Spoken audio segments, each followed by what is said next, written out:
Hello बच्चों, हाय। आज फिर से आप लोगों का स्वागत है। मैं एस के गुप्ता। आज हम लोग पिछले दिनों हम लोगों ने त्रिभुज के बारे में पढ़ा था, जो कि क्लास 10th का टॉपिक था। उसके अंदर हम लोगों ने समरूप को समझा था, सर्वांगसम को समझा था। ठीक है, आज हम लोग समझने वाले हैं थेल्स प्रमेय को, जो आपके एग्जाम के पॉइंट ऑफ व्यू के लिए बहुत ज्यादा जरूरी है ना।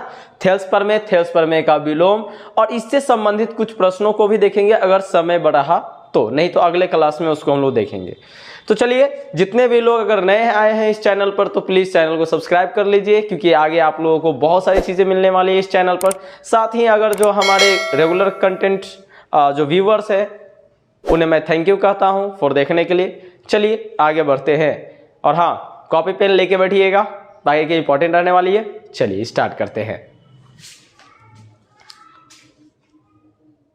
तो चलिए बच्चों, सबसे पहले हम लोग समझते हैं थेल्स प्रमेय के बारे में। थेल्स प्रमेय जो कि मैंने बताया था, थेल्स प्रमेय जो कि आपके एनसीईआरटी के चैप्टर 6 का ज्योमेट्री का पार्ट है, त्रिभुज का, जिसमें प्रमेय 6.1 है। प्रमेय 6.1 थेल्स प्रमेय, इसे आधारभूत समानुपातिकता का नियम भी कहा जाता है। या बच्चों, अब थेल्स प्रमेय की अगर हम बात करें तो कहता क्या है, सबसे पहली बात फिर से समझ लीजिए, ये चैप्टर 6 का प्रमेय 6.1 है। थेल्स प्रमेय है जिसको आप आधारभूत समानुपातिकता का नियम भी कहते हैं। अगर मैं बात करूं कि थेल्स प्रमेय कहता क्या है, तो थेल्स प्रमेय बच्चों कहता है कि अगर कोई त्रिभुज हो, ठीक है, अगर उस त्रिभुज के विभिन्न बिंदुओं पर प्रतिच्छेद करने के लिए एक समानांतर रेखा खींची जाए। फिर समझिए, कोई त्रिभुज है, इस त्रिभुज के दो भुजों एक समानांतर रेखा खींची जाए। क्या करा है, पहले ध्यान से देखिए। थेल्स प्रमेय कहता है कि यदि किसी त्रिभुज के एक भुजा के समानांतर अन्य दो भुजाएं को विभिन्न बिंदुओं पर प्रतिच्छेद करने के लिए एक रेखा खींची जाए, ठीक है। तो आप देख रहे हो कि ABC मैंने एक त्रिभुज खींचा, जो कि मैं समझाने का प्रयास कर रहा हूं कि क्या है आखिर के थेल्स प्रमेय कहता क्या है। थेल्स प्रमेय कहता क्या है कि कोई त्रिभुज, कोई भी त्रिभुज हो, अगर उस त्रिभुज के एक भुजा के समानांतर कोई रेखा खींची जाए, ठीक है, जो अन्य दो भुजाओं को अलग अलग बिंदु पर प्रतिच्छेद कर रही है, तो तीसरी भुजा के क्या होती है, मतलब सॉरी, वो अन्य दो भुजाओं को एक ही अनुपात में विभाजित करती है। फिर समझिए, थेल्स प्रमेय कहता है बच्चा लोग कि किसी त्रिभुज में एक भुजा के समानांतर कोई अन्य रेखा खींची जाए। त्रिभुज, आप किसी भी भुजा के समानांतर कोई भी एक रेखा खींच सकते हो, जो अन्य दो भुजाओं को क्या कर रहा है, अलग अलग बिंदुओं पर काट रहा है। त्रिभुज की अन्य भुजाएं, अब अन्य भुजाएं कौन कौन है, मैं थोड़ा नाम भी दे दूं इस त्रिभुज का, ABC, और ये जो रेखा मैंने खींचा इसका नाम दे देते हैं D और E, ठीक है। क्या है, कह रहा है कि त्रिभुज ABC के एक भुजा, अब एक भुजा कौन सी भुजा सर, तो BC के समानांतर कोई रेखा खींची। कौन सी रेखा खींची, DE, जो अन्य दो भुजाओं को भिन्न भिन्न बिंदुओं पर प्रतिच्छेद करने के लिए खींची गई। चलिए भाई, अन्य दो भुजाओं को भिन्न भिन्न बिंदुओं पर प्रतिच्छेद करने के लिए की गई। तो देखो कैसे, AB को D पर काट रही है और AC को E पर काट रही है, मतलब प्रतिच्छेद कर रही है, इंटरसेक्ट कर रही है, ठीक है। तो ये कहता है तो अन्य दो भुजाओं को एक ही अनुपात में विभाजित करेगी, अन्य दो भुजाओं को एक ही अनुपात में विभाजित करेगी। इसका मतलब है कि सर ये हो जाएगा AD बटा DB is equal to AE बटा EC। ये थेल्स प्रमेय कहता है बच्चों। क्या कहता है कि थेल्स प्रमेय, अगर कोई त्रिभुज के एक भुजा के समानांतर अन्य दो भुजाओं को भिन्न भिन्न बिंदुओं पर प्रतिच्छेद करने के लिए कोई रेखा खींची जाए, तो त्रिभुज की अन्य भुजाओं को, मतलब त्रिभुज की जो भुजाएं हैं उन्हें एक ही अनुपात में विभाजित करती है, अर्थात AD बटा DB बराबर AE बटा EC। चलिए ठीक है, ये आप नोट कर लीजिए, ये जरूरी है, इसी पे बेस्ड आपके क्वेश्चंस होंगे एग्जाम में। अब बात कर लेते हैं, आपको 5 मार्क्स के ये क्वेश्चन आते हैं एग्जाम में। कहा जाता है कि थेल्स प्रमेय को लिखकर सिद्ध करें, या थेल्स प्रमेय को सिद्ध करें, आधारभूत समानुपातिकता के नियम को सिद्ध करें, या फिर आपको ये भी कह देगा कि यदि किसी, सिद्ध करे कि यदि किसी एक त्रिभुज के, मतलब ये जो लिखा हुआ है ये पूरे को लिख देगा और कहेगा सिद्ध करने के लिए। क्या कहेगा, सिद्ध करे कि यदि किसी त्रिभुज के एक भुजा के समानांतर अन्य दो भुजाओं को भिन्न भिन्न बिंदुओं पर प्रतिच्छेद करने के लिए एक रेखा खींची जाए, तो ये अन्य दो भुजाओं को एक ही अनुपात में विभाजित करेगी। क्वेश्चन इस तरह से भी आ सकता है। 5 मार्क्स के आते हैं बच्चों, बहुत जरूरी है, याद रखिएगा। ये रिपीटेड क्वेश्चन है, बार बार पूछे जाते हैं, इसीलिए मैंने ये सोचा कि मैं ये डिस्कस कर दूं। ठीक है, तो चलिए इसको स्क्रीनशॉट ले लीजिए या नोट कर लीजिए। अब मैं इसको सिद्ध करके दिखाऊंगा कि कैसे सिद्ध किया जाता है, क्योंकि जरूरी तो ये भी है। मैं क्वेश्चन पे भी बात करूंगा कि इस थ्योरम पे बेस्ड किस किस तरह के क्वेश्चंस बन सकते हैं। चलिए नोट कर लीजिए, इसके बाद हम आगे बढ़ते हैं।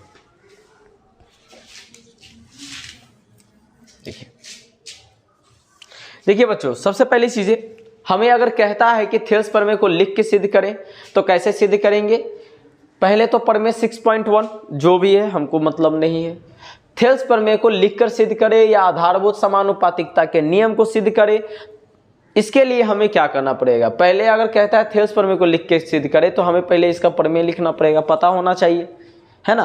तो आप इन्हें याद जरूर कर लोगे, गलती नहीं करोगे, क्योंकि अगर गलती करते हो तो कई सारी चीज़ों का खामियां होता है। क्योंकि कई बार क्या होता है कि बच्चे सारी चीज़ें तो याद कर लेते हैं लेकिन कुछ बातों पर ध्यान नहीं देते, जिसकी वजह से उनकी गलतियां हो जाती हैं, है ना। तो इन बातों पर ध्यान दें, इनको आप याद कर लोगे। अब देखिए, अब बात करते हैं थेल्स प्रमेय को सिद्ध करने के ऊपर। सबसे पहले सिद्ध करने के लिए हमें एक साधारण प्रतिज्ञा लिखनी पड़ेगी, जो कि थेल्स प्रमेय को ही उसमें लिखा गया। अब बात करते हैं मुख्य प्रतिज्ञा, क्योंकि जिसके आधार पर हम लोग सिद्ध करना है वो है मुख्य प्रतिज्ञा।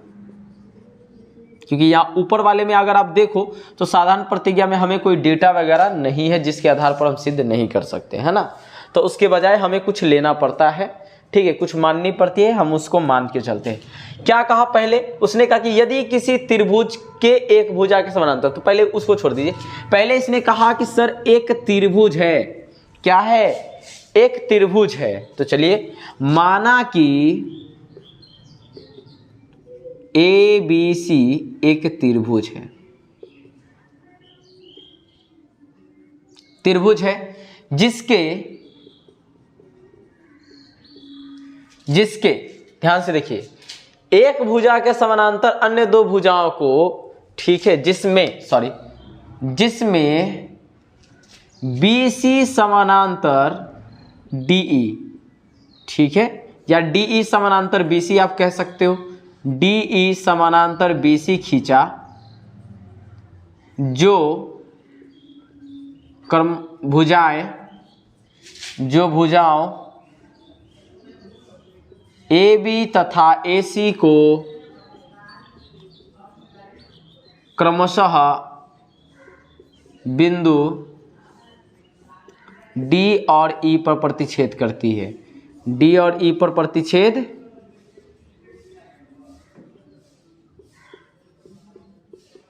करती है, ठीक है। अभी तक हम लोगों ने यही पढ़ा था, क्या पढ़ा था कि अगर कोई त्रिभुज हो और उसके किसी एक भुजा के समानांतर कोई रेखा खींची जाए, है ना। तो यहां पर त्रिभुज मैंने मान लिया कि ABC, ठीक है, BC भुजा के समानांतर मैंने एक रेखा खींच दिया DE, जो भुजाओं को मतलब AB को D पर और AC को E पर प्रतिच्छेद करती है। चलिए, हमें क्या सिद्ध करना है, सिद्ध करना है बच्चों, सिद्ध करने के लिए हमको कह रहा है कि अन्य दो भुजाओं को एक ही अनुपात में विभाजित करती है, अन्य दो भुजाओं को एक ही अनुपात में विभाजित करती है। मतलब ये जो भुजाओं जो जिसके काट रहा है ना, ये जो रेखा जिसको काट रही है DE, उसे एक ही अनुपात में विभाजित करेगी। मतलब है कि सर AD बटा DB is equal to AE बटा EC, ठीक है। अब ध्यान से देखिए, हमें क्या सिद्ध करना है, AD बटा DB बराबर AE बटा EC, यही सिद्ध करना है। अब इसके लिए हमें देखो यहाँ पे कई सारी चीजें नहीं होती हैं, उसके लिए हमें कंस्ट्रक्शन करना पड़ता है, रचना करनी पड़ती है। अगर आपने 9th में ज्योमेट्री पढ़ा है तो ये चीजें आप बखूबी समझ रहे होगे।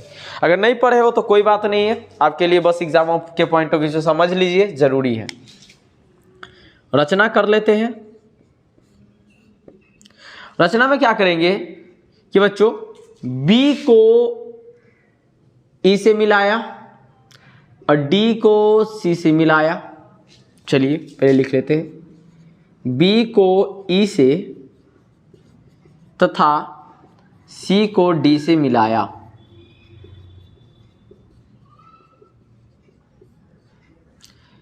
ठीक है,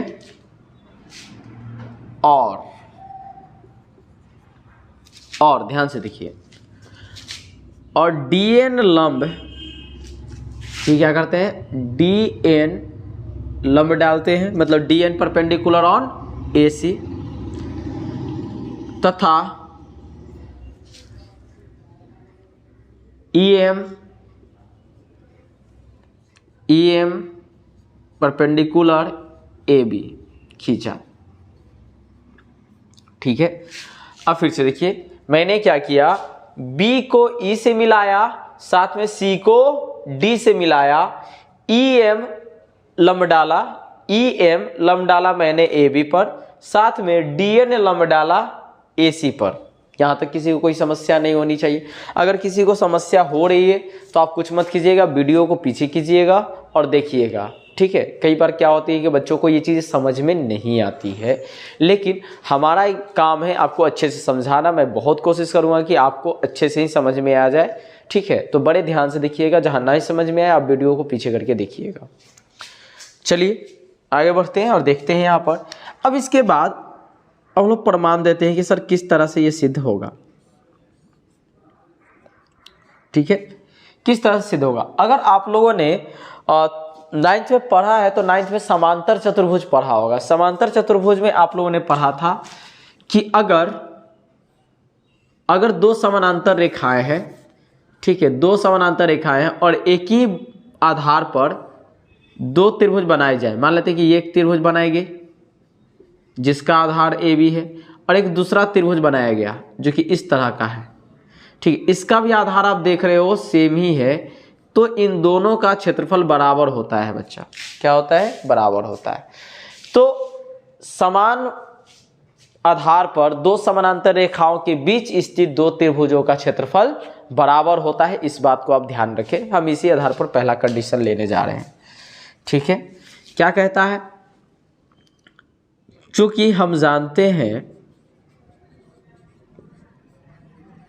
हैं कि दो समांतर रेखाओं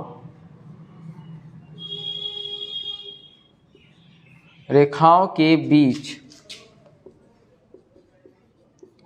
समान आधार पर स्थित दो त्रिभुजों का क्षेत्रफल बराबर होता है। त्रिभुजों का क्षेत्रफल बराबर होता है। ठीक है बच्चों, ये तो थ्योरम है जो कि 9th में था। आपको याद दिलाने के लिए मैंने लिख दिया, ये आपको एग्जाम में भी लिखना पड़ेगा, इस बात का ध्यान दें।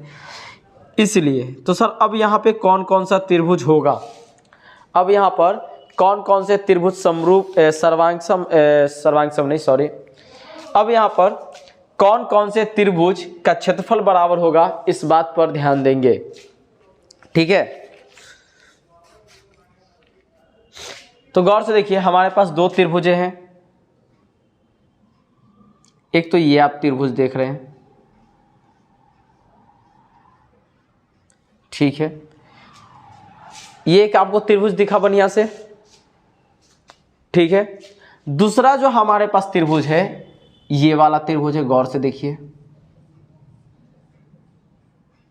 ठीक है, अगर आप इस त्रिभुज का नाम देंगे तो BED, क्या नाम पड़ेगा, BED, और दूसरा त्रिभुज नाम क्या है, DEC, BED और DEC।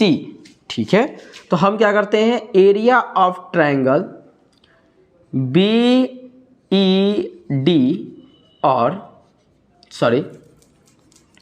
Area of triangle is equal to area of triangle DEC। ठीक है, बराबर हो गया। क्यों बराबर हो गया, अब गौर से देखिए, तो दोनों के दोनों ट्रायंगल का जो आधार है समान है। कौन सा आधार है बच्चों, DE आधार पर ही स्थित है, DE आधार पर ही स्थित है। ठीक है, आप गौर से देख रहे हो कि त्रिभुज जो है BED और त्रिभुज DEC का जो आधार है DE है। आधार क्या है, DE है, आधार सेम है, आधार समान है, साथ में आपको पता है कि DE समानांतर BC है, जो कि अभी मैंने यहाँ पे समझाया था कि समान आधार पर स्थित दो समानांतर रेखाओं के बीच स्थित जो भी त्रिभुज होते हैं उनके क्षेत्रफल क्या होते हैं, बराबर होते हैं। तो यहाँ पर मैंने ये जो त्रिभुज है इनके क्षेत्रफल बराबर कर लिए हैं।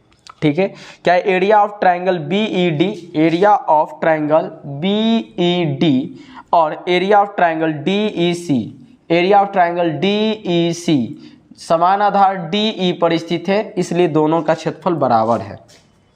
ठीक है बच्चों, क्लियर है यहाँ तक? अब आगे बढ़ते हैं।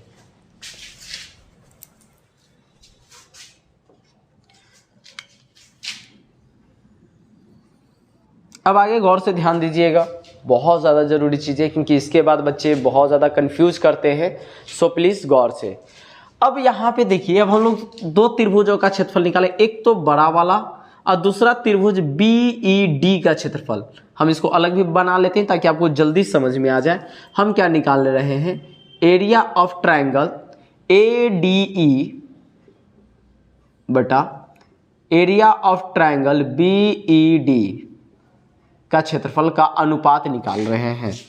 किसका किसका, गौर से देखिए, एरिया ऑफ ट्रायंगल ADE और एरिया ऑफ ट्रायंगल BED। मैं इसको अलग कर लेता हूं ताकि आपको जल्दी समझ में आ जाए।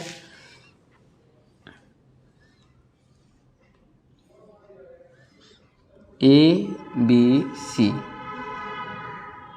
DE, ये लंब है और ये है। ठीक है बच्चों, ये आपको दिख रहा होगा जो मैंने ट्रायंगल बनाया है। सॉरी, थोड़ा सा वहाँ पे लाइटनिंग आ गया है, लेकिन जायज़ दीजिए, समझिए इसको केवल।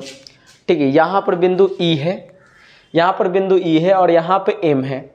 अब ये जो M है लंब है। आप गौर से ऊपर वाले को अगर आप देखिए, इसको थोड़ा सा नीचे की ओर टर्न कीजिएगा तो ये इस तरह से बनेगा आपका।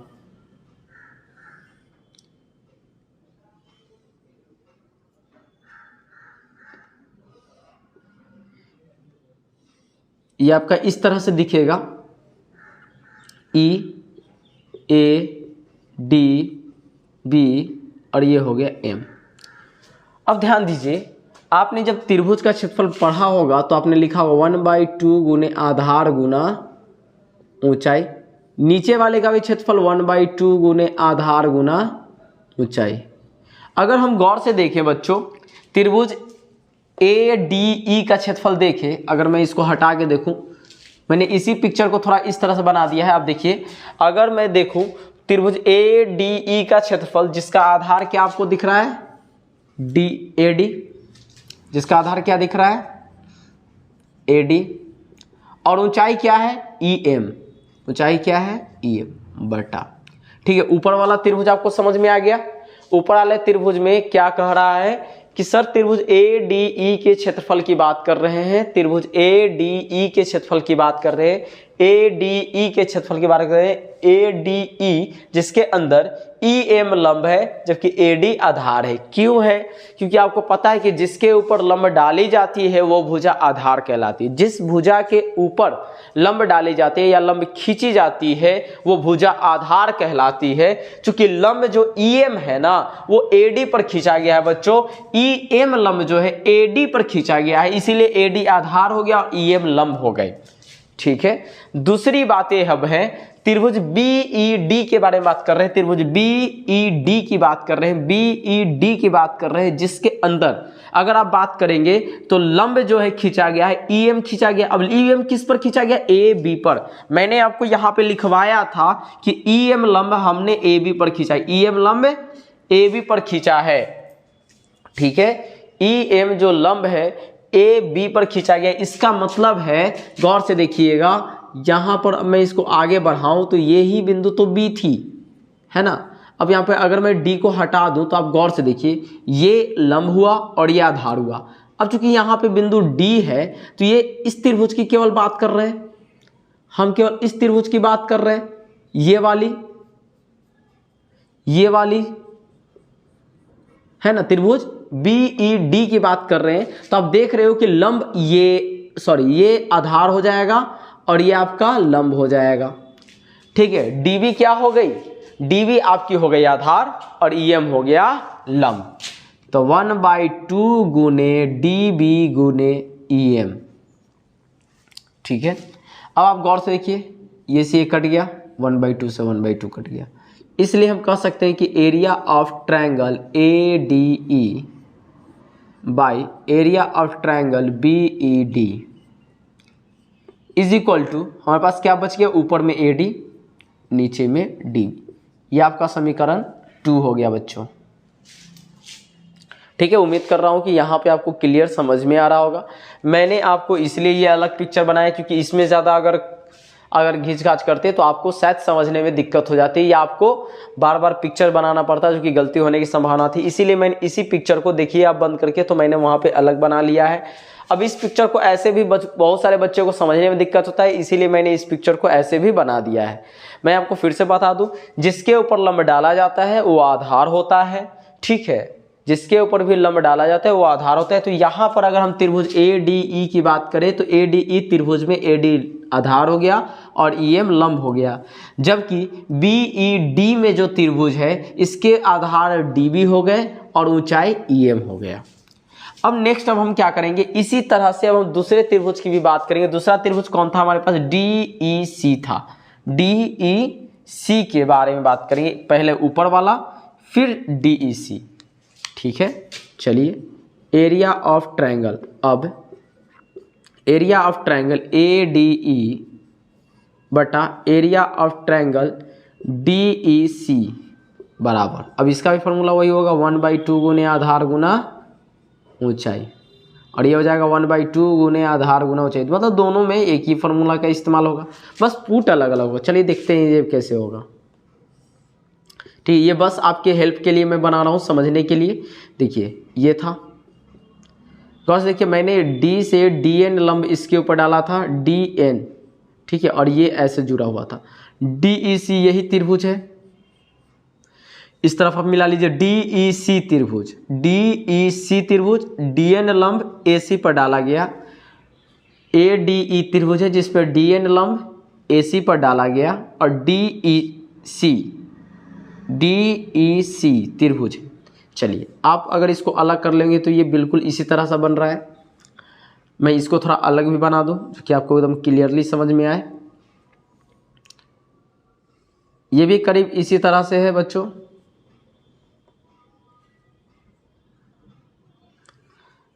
ये D हो गया, ये आपका A हो गया, E हो गया और C हो गया। चलिए, ये आपका बन गया। अब बिल्कुल इसी तरह से अगर आप पिक्चर को मिलाओगे तो दोनों लगभग एक ही जैसा है, तो आप इस तरह से समझ के आप इजीली बना सकते हो। चलिए ध्यान देखते हैं, 1/2, पहले ADE में चलते हैं, ADE में चलते हैं। तो ADE में चलते हैं तो देख रहे हैं बच्चा कि आपका जो AE है ये आधार है और DN लंब है।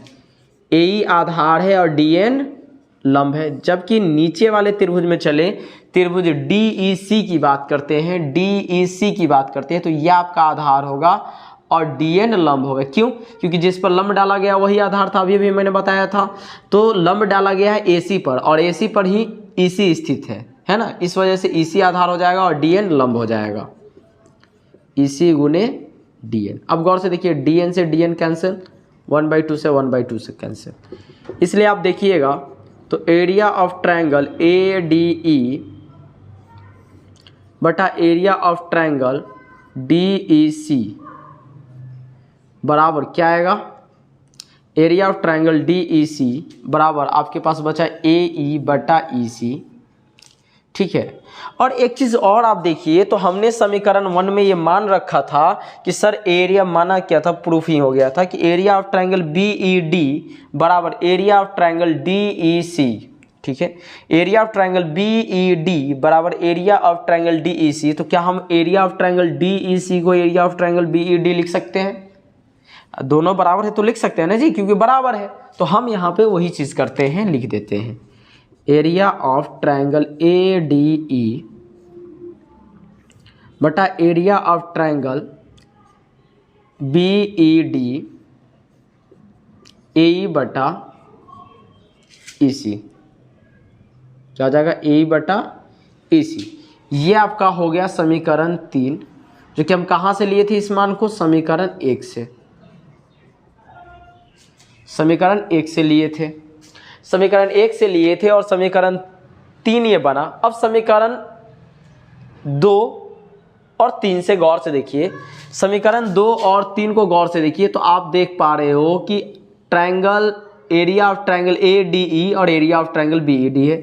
एरिया ऑफ ट्रायंगल ADE और एरिया ऑफ ट्रायंगल BED है, मतलब ये दोनों सेम है। तो क्या हम समीकरण 2 और 3 से लिख सकते हैं AD बटा DB बराबर AE बटा EC? लिखते हैं समीकरण 2 और 3 से।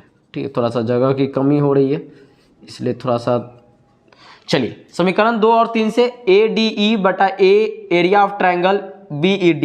ठीक उसी प्रकार से नीचे भी देखिए एरिया ऑफ ट्रायंगल ADE बटा एरिया ऑफ ट्रायंगल BED दिया गया जो कि बराबर है। तो इस आधार पर हम कह सकते हैं कि सर AD बटा DB is equal to AE बटा EC। यही हमको प्रूव करना था बच्चा, जो कि हो गया है। ठीक है, उम्मीद करता हूं थोड़ा सा आप लोग समझने का प्रयास कीजिए। कुछ देर बाद मैं आपको फिर से एक बार और रिपीट कर दूंगा ताकि आपको जल्दी समझ में आ जाए। ठीक है, पहले इसको आप लिख लीजिए।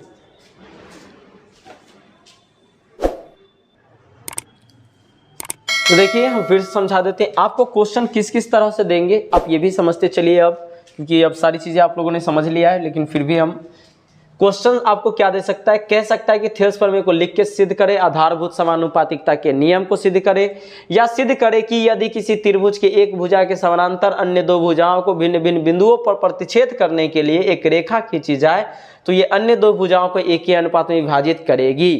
इस तरह से भी क्वेश्चन लिख के दे सकता है, या फिर इस तरह से क्वेश्चन लिख सकता है कि त्रिभुज ABC जिसमें DE समानांतर BC खींचा है, जो भुजाओं AB तथा AC को क्रमशः बिंदु D और E पर प्रतिच्छेद करती है, तो सिद्ध करें AD बटा DB बराबर AE बटा EC। ये भी एक क्वेश्चन का रूप बनता है। ठीक है हाँ, अब यहाँ पे देखिए इसको मैंने कैसे लिखा, आपको ऊपर कह दिया है कि सर किसी त्रिभुज के, अब किसी त्रिभुज की बात कर दिया है तो इसका मतलब हमें कोई ना कोई त्रिभुज लेनी पड़ेगी। अब वो कौन सी त्रिभुज होगी, तो त्रिभुज होगी ABC एक त्रिभुज है। मान लिया मैंने कि ABC एक त्रिभुज है। अब यहाँ पे देखिए कह रहा है कि एक भुजा के समानांतर अन्य दो भुजाओं को भिन्न भिन्न बिंदुओं पर प्रतिच्छेद करने के लिए एक रेखा खींची गई। मतलब एक भुजा के समानांतर एक रेखा खींची गई। तो ध्यान से देखिए BC के समानांतर एक रेखा खींची गई, कौन सी, DE। ठीक है, BC के समानांतर एक रेखा DE खींची गई। क्लियर है? अब आगे बात करते हैं। यहां पर कहा गया, हाँ जी, अब दो भुजाओं को भिन्न भिन्न बिंदुओं पर प्रतिच्छेद कर दे। तो मैंने BC के समानांतर एक भुजा खींच लिया DE, जो कि DE समानांतर BC है। अब ध्यान से देखिए ये जो D है AB को D पर काट रहा है, ये जो रेखा DE है AB को D पर काट रहा है और AC को E पर प्रतिच्छेद कर रहा है। AB को D पर और AC को E पर प्रतिच्छेद कर रहा है। ठीक है, अब कह रहा है कि ठीक है प्रतिच्छेद करे तो, ठीक है प्रतिच्छेद करने के लिए एक रेखा खींची जाए तो क्या, तो ये अन्य दो भुजाओं को एक ही अनुपात में विभाजित करेगी। अब एक ही अनुपात बोला जाए तो मतलब क्या सर, AD बटा DB जो होगा वो बराबर होगा AE बटा EC के। ठीक है, AD बटा DB जो बराबर होगा किसके सर, AE बटा EC के बराबर होगा। अब आगे बढ़ते हैं नीचे अब आते हैं सिद्ध करने के लिए। इसके लिए हमने कुछ रचना की थी, अब मैं रचना को बता दूं। क्या है, B को E से मिलाया, C को D से मिलाया, B को E से मिलाया, C को D से मिलाया। ठीक है, साथ में EN जो लंब है ना, EM जो लंब है हमने AB पर डाला, EM लंब AB पर डाला और DN लंब AC पर डाला। ठीक है, मैंने क्या बताया था, B को E से मिलाया, C को D से मिलाया, DN लंब AC पर डाला और EM लंब AB पर डाला। क्लियर है यहाँ तक? अब हम प्रमाण करते हैं। प्रमाण में हमने बताया था कि किन्हीं दो समानांतर रेखाओं के बीच समान आधार पर स्थित दो त्रिभुजों का क्षेत्रफल बराबर होता है। ठीक है, दो समानांतर रेखाओं के बीच समान आधार पर जो स्थित दो त्रिभुज होते हैं उनके क्षेत्रफल क्या होते हैं, बराबर होते हैं। तो यहाँ पर आप देख पा रहे हो, मैंने इस चीज को लिख भी दिया है ताकि आपको सहूलियत हो। ऐसा नहीं है कि आप फिर कह दोगे कि सर ये कैसे हो गया बराबर। अगर आपका मन हो तो मैं यहाँ पे ये भी चीज ऐड कर दूं ताकि आपको ये गलती ना हो। ठीक है, दो समानांतर रेखाओं के बीच, ठीक है, आपका मन करे तो इसको आप ऐसे भी लिख सकते हैं, दो समानांतर रेखाएं कौन कौन है सर, DE समानांतर BC है, के बीच DE भुजा पर स्थित दो त्रिभुज, कौन कौन त्रिभुज है, दो त्रिभुज, कौन कौन था, BED, त्रिभुज BED और त्रिभुज DEC है।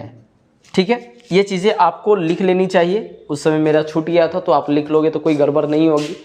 ठीक है, शायद देखने में समस्या हो इसीलिए मैंने बोल के भी लिखा है। क्या है, दो समानांतर रेखाएं DE समानांतर BC, ठीक है, के बीच DE भुजा पर स्थित दो त्रिभुज है, त्रिभुज BED एंड त्रिभुज DEC।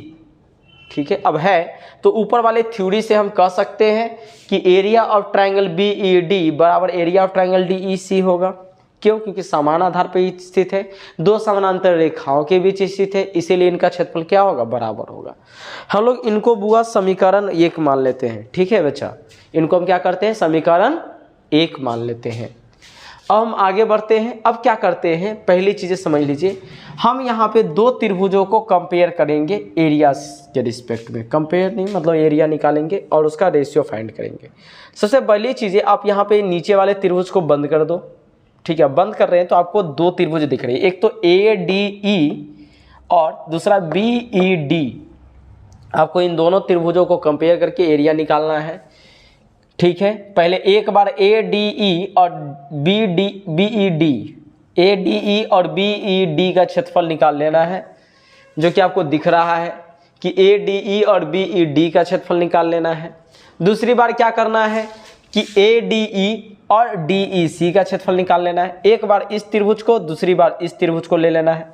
एक बार आपको BED का क्षेत्रफल निकालना है, दूसरी बार DEC का क्षेत्रफल निकालना है ADE के रिस्पेक्ट में। चलिए, तो ADE का क्षेत्रफल और एरिया ऑफ ट्रायंगल BED का क्षेत्रफल है 1/2 गुने आधार गुने ऊंचाई, और 1/2 गुने आधार गुने ऊंचाई, दोनों में एक ही तरह के फॉर्मूले का इस्तेमाल कर रहे हैं। अब यहाँ पे देखिए, हमने बताया कि जिस भुजा पर लंब खींचा जाता है वो आधार कहलाती है।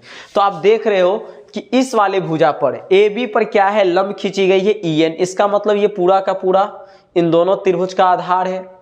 मतलब AD आधार है त्रिभुज ADE का, जिसके ऊपर EM लंब डाला गया है, और DB आधार है जिसके ऊपर EN लंब डाला गया है त्रिभुज BED में।